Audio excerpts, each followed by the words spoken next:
नमस्कार दोस्तों, आपका इस नए लाइव सेशन में हार्दिक आज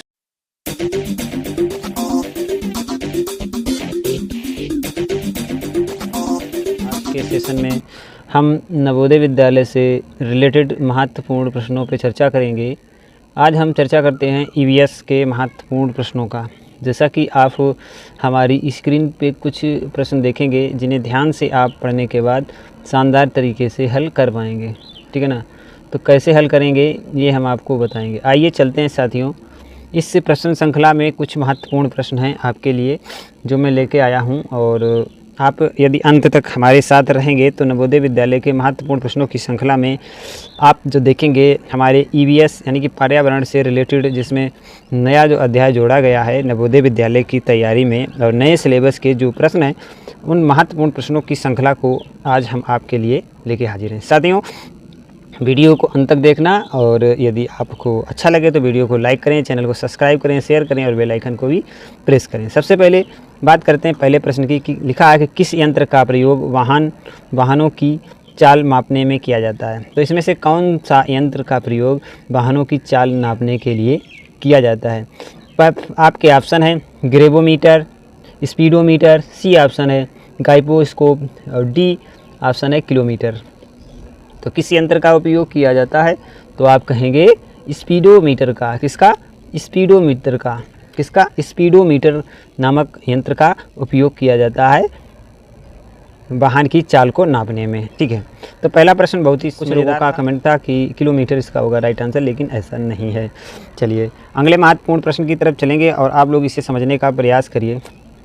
हमारा प्रश्न कह रहा है कि भारत ने किस स्मारक से अपना राष्ट्रीय प्रतीक चुना। भारत ने किस स्मारक से अपना राष्ट्रीय प्रतीक चुना, ठीक है। तो कपिलवस्तु, हस्तिनापुर, सारनाथ या पानीपत। सारनाथ या पानीपत। तो आप कह सकते हैं कि ये जो है भारत ने किस स्मारक से अपना राष्ट्रीय प्रतीक, जो राष्ट्रीय प्रतीक है हमारा, तो वो किस से, तो सारनाथ से अपना राष्ट्रीय प्रतीक भारत ने चुना है, ठीक है। दूसरा प्रश्न आपके ऑप्शनों में सी ऑप्शन सही है, और दूसरा प्रश्न आपको शानदार तरीके से समझ में आ चुका है। साथियों चलते हैं अगले महत्वपूर्ण प्रश्न को। सारे प्रश्नों को शानदार हल करेंगे और आशा करते हैं ये प्रश्नों की श्रृंखला आपके लिए महत्वपूर्ण और लाभकारी होगी। तो सबसे पहले समझते हैं साथियों 53वें प्रश्न का जो प्रश्न क्या कह रहा है। निम्नलिखित में से किस नृत्य शैली में कहानी प्रसंग हमेशा महाभारत और रामायण से ली जाती है। निम्नलिखित में से किस नृत्य शैली में कहानी प्रसंग हमेशा महाभारत और रामायण से ली जाती है। आपके ऑप्शन आपकी स्क्रीन पर है। सबसे पहला ऑप्शन है मोहिनी नाट्यम, बी ऑप्शन है ओडिसी, सी ऑप्शन है भरतनाट्यम या डी ऑप्शन है कुचिपुड़ी। तो आप कहेंगे इसके लिए कौन सा ऑप्शन बिल्कुल राइट है। तो जो भी हमारी नृत्य शैली जिसमें हमेशा महाभारत और रामायण से ली जाती है वो भरतनाट्यम है। भरतनाट्यम का जो नृत्य होता है जिसमें महाभारत और रामायण की प्रासंगिक कहानियाँ ली जाती हैं। तो इस प्रकार का हमारा प्रश्न बन सकता है।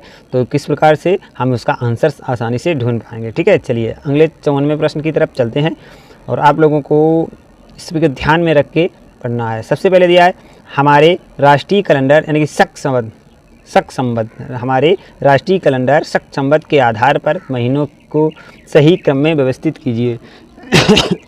इसका जो सही क्रम है उसमें आपको व्यवस्थित करना है। चलिए साथियों, तो आप इसमें से आपका महीना है चैत बैसाख, ए चैत, बी बैसाख, सी ज्येष्ठ, डी आषाढ़। आप कहेंगे option number A B C D, option number B C D A, option number C D A C B या option number D C D A B. तो कौन सा ऑप्शन इसके लिए सही होगा तो आप लोगों को कमेंट का हमें इंतज़ार है। तब तक हम आपको इस प्रश्न का आंसर बताने का प्रयास करेंगे। इसका सही और सबसे सटीक जो आंसर है वो क्या होगा, ए बी सी डी, क्योंकि हमें मालूम होना चाहिए जो हमारे हिंदी यानी कि संवत्सर कैलेंडर के जो महीने शुरू होते हैं वो शुरू होते हैं चैत्र से। चैत्र, बैसाख, ज्येष्ठ, आषाढ़, श्रावण, भादौ, कुंवार, कार्तिक, अघान, पौष, महा और फाल्गुन। इसके बाद फिर चैत आ जाता है। तो इस प्रकार से हमारे जो हिंदी वाले जो हमारे महीने होते हैं उन्हें इस प्रकार से हम लोग गिनते हैं। ठीक है, तो आपका सही ऑप्शन होगा ए बी सी डी बिल्कुल सही ऑप्शन होगा। चलिए अगले महत्वपूर्ण प्रश्न को शुरू करने से पहले आपसे अनुरोध है कि जो भी साथी हमारे साथ इस लाइव सेशन में जुड़े हैं तो वो वीडियो को लाइक और चैनल को सब्सक्राइब जरूर कर लें, जिससे कि आपको जब भी हम जाएं तो नोटिफिकेशन आपको लाइव सेशन का मिल सके या किसी वीडियो का मिल सके। नोटिफिकेशन के लिए आपको बेल आइकन भी प्रेस करना होगा। चलते हैं साथियों अगले महत्वपूर्ण प्रश्न की तरफ कि निम्नलिखित में से कौन सा लड़ाकू वायुयान है। निम्नलिखित में से कौन सा लड़ाकू वायुयान है? तेजस, ध्रुव, बोइंग C-17, ग्लोब मास्टर या चेतक। तो आपके ऑप्शन ये रहे ए बी सी डी के रूप में। तो इसके लिए आपका बिल्कुल कौन सा ऑप्शन सही होगा हमें कमेंट के जरिए बताएंगे।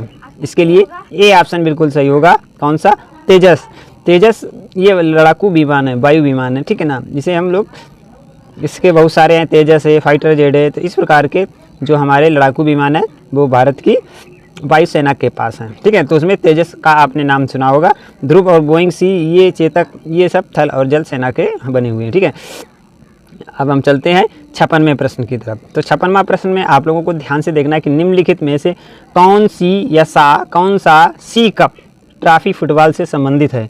सी कप निम्नलिखित में से कौन सा सी कप ट्रॉफी फुटबॉल से संबंधित है? डेविस कप, चैंपियन ट्रॉफी, संतोष ट्रॉफी या देवधर ट्रॉफी। आपके क्या ऑप्शन है कमेंट के जरिए बताएंगे, तब तक हम इसका आपको आंसर बताने का प्रयास करेंगे। प्रश्न नंबर 56 का जो सही ऑप्शन है वो है सी, संतोष ट्रॉफी। इनकी जो ट्रॉफी हमारी फुटबॉल से संबंधित है वो संतोष ट्रॉफी है। ठीक है ना। आशा करते हैं आपको यहाँ तक के जो सारे प्रश्न थे वो अच्छी तरीके से समझ में आ गए होंगे। साथियों चलते हैं अगले महत्वपूर्ण प्रश्न की तरफ।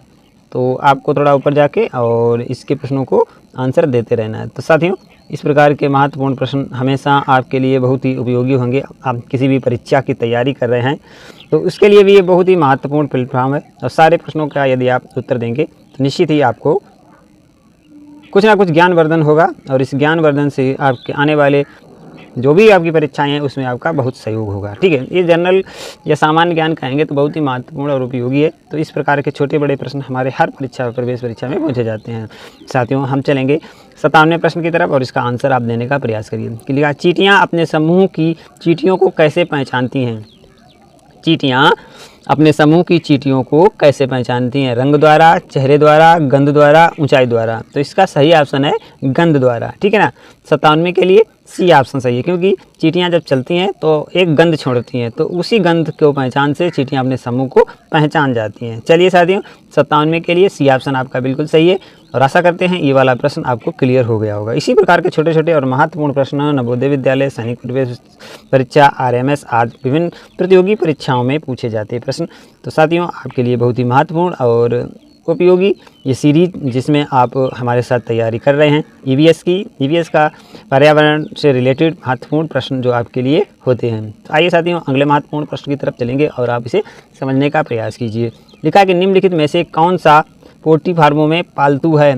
जो अपने पोल्ट्री फार्म होते हैं उसमें कौन सा चीज़ें पाली जाती हैं? तो पोल्ट्री फार्म की बात आ रही, पोल्ट्री मुर्गा या मुर्गी से संबंधित होता है। तो इसमें बकरी, भेड़, घोड़े ये नहीं। घोड़ा हमारा अस्तबल में रहता है, भेड़ और बकरियां लोग रखते हैं तो ये किसान की होती हैं, लेकिन जो मुर्गी होती है उसे हम लोग पोल्ट्री फार्म में पालते हैं। तो इसके लिए जो ऑप्शन बिल्कुल सही है सी ऑप्शन बिल्कुल सही है। साथियों आशा करते हैं आपको 58वां प्रश्न अच्छी तरीके से समझ में आ गया होगा। चलिए 59वें प्रश्न की तरफ, और 59वां प्रश्न आपकी स्क्रीन पर है, इसका आंसर देने का प्रयास करेंगे। सबसे पहले हम आपके लिए प्रश्न पढ़ते हैं। जीभ पर फैली हुई होती है। क्या लिखा है? जीभ पर फैली हुई होती है और भोजन में रसायनों से अभिक्रिया करती है।